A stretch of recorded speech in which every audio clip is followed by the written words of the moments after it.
ఎక్కడ వచ్చింది ప్రాబ్లం అని మీకు ఏమైనా తెలుసు అసలు ఇద్దరికి? అది నాకు తెలుసున్న న్యూస్ ఏంటంటే, నాకు తెలిసిన న్యూస్ మాత్రం మీకు తెలిసిందా? గురువుగారు విపరీతంగా ముంబర్గా సినిమాలు చేసే రోజుల్లో సితార మ్యాగజైన్లో ఈయన మీద 3 పేజీల ఆర్టికల్ వేశారండి, ఒక జర్నలిస్ట్ ఎవరు. ఓకే.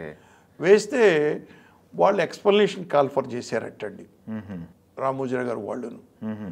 మన సితారా పేపర్కి ఒక రూల్ ఉంది, ఒక పేజీ మించి వేయడానికి వీలు లేదు అని. ఒక వ్యక్తి మీద 3 పేజీలు ఎందుకు వేశారు అని ఒక షోకాజ్ నోటీస్ ఇచ్చారటండి అతనికి. ఓకే. ఎక్స్ప్లెనేషన్ చెప్పమని. నేను చెప్పను, అవతల పొమ్మన్నాడు. ఇతన్ని సస్పెండ్ చేశారు, తీసేశారు.